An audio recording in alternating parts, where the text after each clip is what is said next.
Hi, Jerry Bailey here with Randy Moss remotely, taking a look at the three major prep races for the Kentucky Derby.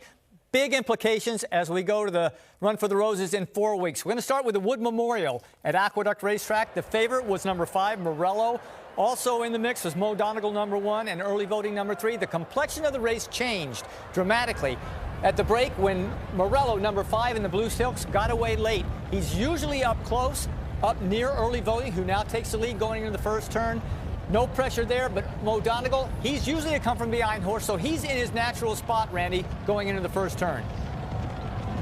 And Morello dead last as they go around the first turn. As you pointed out, he's usually a horse that's within a length or two of the early pace. Early voting, controlling the pace right now, the Chad Brown trainee. That's the perfect scenario for early voting. Now, he's going to get caught at the end, as we see, but when they go to Kentucky, one thing that early voting is going to have to do is probably learn how to settle a little bit further off the pace. But anyway, for this race, you can see Mo Donegal now, number 1, next to last, begin working his way through the pack here as the horses get to the second turn. So Mo Donegal has been running at Gulfstream Park in South Florida, a very speed-conducive type racetrack.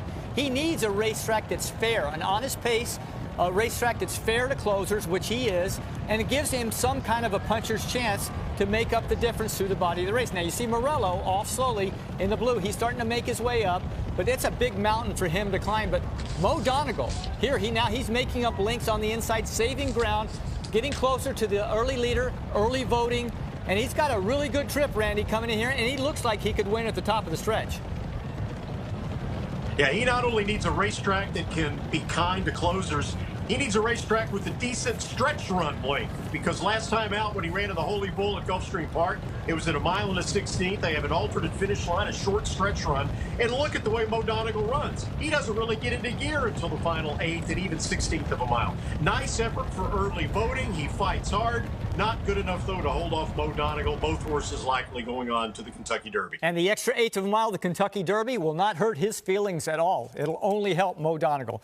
Next, we got the Bluegrass Stakes from Lexington, Kentucky. The favorite there is number 10, Smile Happy. Also number 4, second choice, Zandon. Those are the two horses to look at. There you go. Breaking from the gate, Smile Happy, red cap, black silks. His trainer, Kim McPeak, told the jockey, Corey Lannery, don't worry about being wide in the first turn. I just want him fairly close to the pace and in the clear. Zandon back in the back, saving ground right there, mid-pack. Randy, he did lose a lot of ground in the first turn, did Smile Happy. He's 5 wide right there, red cap on the far outside. When McPeak said don't worry that much about being wide, I don't think he really counted on that. Zandon, meanwhile, is only like a horse, maybe 2 horses off the rail. So he's a little bit better than Smile Happy in terms of early position around the turn. But the pace is not particularly fast, a very moderate pace. 48 and change for the half, 112 and change for 6 furlongs. For this level of horse, that's a relatively slow pace. That worked in favor of Smile Happy. Look at him right there in third. That's Emmanuel on the lead. And Zandon is still next to last. He's disadvantaged by the pace, and yet he still makes that huge run, Jerry. Not only is he behind a moderate pace, he's got nowhere to go because the horses start crowding up going into that far turn. His jockey, Flavian Pratt, has to wait, while Smile Happy is continuing to pursue the early leader. So Zandon's got a mountain to climb as he comes up between horses, yet here he comes. He's making his move. He's only two paths wide, so not a bad trip in terms of width for Zandon. Now he's within 5 lengths turning for home, but can he make up the difference? Because Smile Happy is now collaring leader Emmanuel, and he's got the jump on him turning for home. A big effort by Zandon, making up the ground through the stretch, Randy. He made that same sort of bold move around the second turn of the Risen Star. He just got off to a really slow start in that race. That's what cost him any chance to win. I don't think he was going to beat Epicenter anyway. But a really, really impressive performance here from Zandon. To be last at the 3/8 pole behind moderate pace and still get up to win. Against a good horse and Smile Happy. And again, the extra 1/8 of a mile of the Kentucky Derby won't hurt his feelings at all. Next, we go to Santa Anita in the Santa Anita Handicap. Co-favorites, more or less, were Forbidden Kingdom, number 3, Messier, number 4, and then Taiba, number 6 on the outside. He was the third choice. Forbidden Kingdom, as usual, expected to go to the lead. I expect him to open up quickly, open up 3 or 4 lengths, with Messier, number 4, in close pursuit, as well as Taiba.